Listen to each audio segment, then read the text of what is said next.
Moving on to what you will hear in Module 1, we're going to go through some common digital marketing terms and acronyms, very handy to understand, so you'll actually know what people are talking about, or marketing people are talking about when you hear these conversations. Let's start off with impression. Now, you receive an impression when an ad or any digital media is shown on a person's screen. So it's just appearing on the screen. It doesn't even have to be 100% on the screen. It's just somewhere on the screen. Reach refers to the number of people who may have seen your ad or content. So now we're removing the focus from the ad and putting it on the person who's seeing the ad. Reach and impressions are often confused. You can reach 100 people, yet have 200 impressions. What that means is that or on average at least, every person of those 100 people saw your ad twice. So you received 200 impressions, but you reached 100 people. I hope that makes sense. Please pop it into Morpheus if you are at all confused about reach and impressions. Also remember, at this point, it's a good time to remind you, you can go back and watch the recordings of the lessons that you've attended. It's a great way to get notes, if you've missed out on anything in particular that you want to check back on, etc. Then there is frequency, which is referring to the number of times someone may have seen the same ad. So if we take it back to the previous example with reach and impressions, so the frequency there of the 100 people was 2, because they each saw the ad 2 times. Generally, if it gets above 4, then you're risking or running the risk of ad fatigue, which is when essentially someone completely just doesn't even see your ad anymore, just because they've seen it so much, they're just blind to it now. And of course, that's not something you want at all. Then we have device, which is what you are using when performing an action. For example, mobile, desktop, or tablet. Then a conversion. A conversion occurs when a person completes a desired goal, for example, a purchase or submitting a form. We will be talking about conversions a lot, and I'll bring this up again. But yes, so a purchase, submitting a form, subscribing to a newsletter, whatever it is that you want to achieve, you're tracking for those different conversions. Then remarketing, also something we'll be talking about a lot, and this is showing ads to people who have previously visited or interacted with your website or social media. The assumption is that they're more interested in what you have to offer because they've already visited you. And then metrics, another big one. This is a measurable value used to show the effectiveness of marketing efforts. Might sound a bit too vague at the moment. We're going to have to break it down quite a lot. That's really what you'll be seeing over this module. If we move on to segmentation, this is grouping audiences together based on different criteria with the aim to target them with more relevant info or ads. So very quick example, you want to target women with a more feminine ad and men with a more masculine ad. Let's just say that's an example of segmentation. Then lifetime value, which will be coming up towards the end of this module, is the projected revenue that a customer will generate during their lifetime. Then there are different media masculine ad. Let's just say that's an example of segmentation. Then lifetime value, which will be coming up towards the end of this module, is the projected revenue that a customer will generate during their lifetime. Then there are different media buying options that I want to take you through. First up, there is CPC, which means cost per click. Then we have CPM, which is cost per 1,000 impressions. The M comes from mil, which is Latin for 1,000. And then we have CPV, which is cost per view, and that is specifically referring to videos and video ads.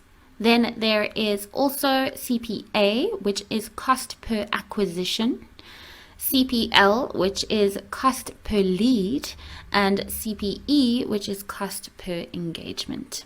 These are pretty much the metrics that you're going to, or some of the metrics that you would be looking at when working on a campaign. For example, if you have a campaign where the objective is leads, then one of your KPIs, your key performance indicators, we're going to go through that just now, would be CPL, cost per lead, because obviously you need to make sure that that is not too high or too low, there are other metrics that will help you determine that. But CPL would be, of course, one of them, and one of the main ones when you're running a lead campaign. Then there are some umbrella terms for bigger concepts, umbrellas within umbrellas, this whole digital marketing thing. SEO is search engine optimization. We looked at that very briefly earlier. Then there is SEM, which is search engine marketing, and that's referring essentially to PPC, so the Google ads, Microsoft advertising, any kind of search engine advertising. And then we have SMM, which is social media marketing, and that encompasses any marketing on any of those channels that we looked at earlier, plus the hundreds of other channels that are available. So I just want to test your retention a little bit. How can you have a reach of 200 with 300 impressions? Is it A, an ad can be shown to someone more than once, or B, the results come from different channels? Please pop your answer into Morpheus. Don't go away to look it up. Think about what we spoke about earlier. And the answer is A. An ad can be shown to someone more than once. There are some channels where you can actually control how many times you want an ad to be shown to someone, but in others you don't have that option. Moving on to objectives and KPIs, specifically, what are they and why do we need them? Very important. An objective or objectives are goals set by a business when promoting itself to potential customers, which should be achieved within a given time frame. What is that saying? A goal without a plan is just a wish. So it does need to have a time frame for it to be achieved. Then KPIs, they are key performance indicators, and this is the measurable value or values that show how a business is achieving their objectives. So it's all very well and good saying, I want to do this thing. How do you know that you've achieved that thing? That's what the KPIs are there for, and that's what we will be spending a lot more time on in this module. So let's go through a few examples with some common objectives, starting with branding, either a new business that's starting that wants to build up a brand, or scaling an existing brand. Indicators of this objective would be impressions, so the number of times someone viewed an ad; reach, the number of people you've targeted or reached; traffic is the visits on your site; engagement is any, that would differ depending on where it is. If it's social, it would be, let's say, likes or comments or shares. If it's newsletters or emails, it would be open rates and link clicks. So it does depend. And then organic results, and that is referring to people actually searching your brand name. Then we have awareness, and I know awareness and branding are very closely linked, but in this case I'm referring to getting your product or promotion seen by more eyes. So let's just say you've already established a brand, but now you're wanting to create awareness for a new product or service. Then the indicators would be very similar: impressions, frequency, reach, ad recall, and engagement. Now the new one there is ad recall, and that is essentially an indication. I'm referring here specifically to Facebook. That's where we see it. It indicates how likely someone is to recall your ad or to remember your ad. Then there is sales, and of course the objective here, it's the end goal for most businesses, sales and profit. The indicators here would be return on investment or return on ad spend. your conversion rate, which is essentially the number of people who have made a purchase divided by the number of people who have visited your site. You obviously want to work on increasing that conversion rate. Your keywords, and this is referring to the different keywords that you might be bidding on. There would be various indicators around there, like maybe the cost per click is too high, the conversion rate is different on this keyword versus another, and you will find out more on keywords in lesson 6. Then bounce rate, that is something to do with analytics and the website. That is essentially the number of people or the percentage of people who have clicked to visit a page on your site but have then left straight away. So they haven't gone on to visit another page. Then we have retention, which is keeping your most loyal or valuable customers. Now, of course, this would generally or mostly be handled in-house or internally with a customer support or customer service team, but digital marketing or marketing can, of course, affect this, especially when you're looking at things like social media, community management, etc. But indicators for something like this, it is a bit broad. It's quite a broad goal at this point, would be lifetime value, conversion rate, frequency, engagement, and then performance of your different segments. And that's, you would have split your most loyal customers into different segments, and some might be performing better than others, and that's what you would be building on and looking at. So after all that, what is performance marketing? An umbrella term that refers to advertising on different channels and paying only when an action is completed. For example, a click, a lead, or a sale.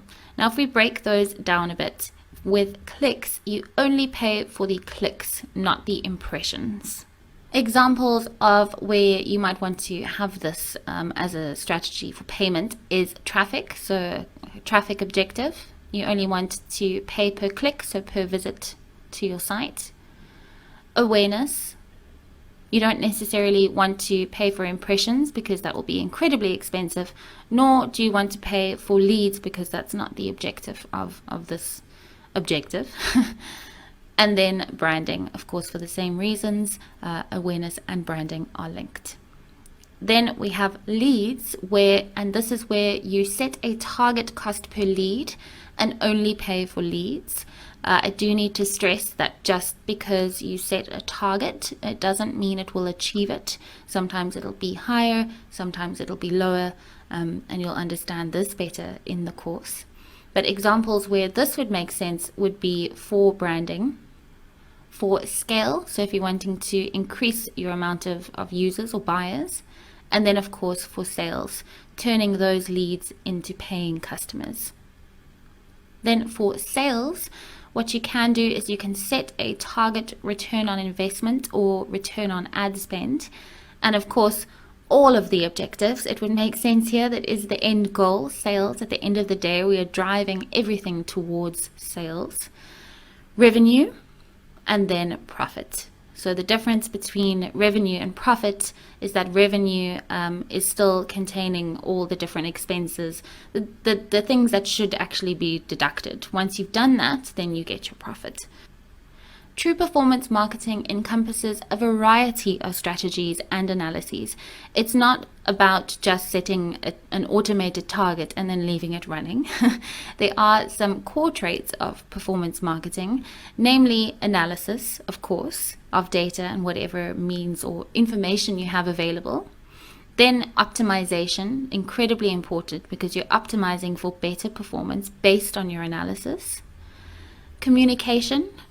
Communication has to be effective across all channels, otherwise there is no point. I think I heard somewhere the other day that even great marketing won't save a bad product. That is essentially it. So you need to make sure that as a business, if you have control over that your communication is fantastic. Then efficiency, and that is referring to a few things. We're going to break each of these things down, starting with analysis. You would use analytics tools, things like Google Analytics, reports that you can get from in-platform and third parties. Now, things that you would want to analyze would be your website, your marketing platforms, and your target audiences. So who you are targeting, where you're targeting them from, and what you're sending them to.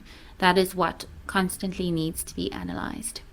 Then optimization. Techniques are definitely varied, but it is always, or should always, be based on data and insights. And insights only come about from looking at the data and analyzing it properly, as well as some logic and knowledge of trends and also different things.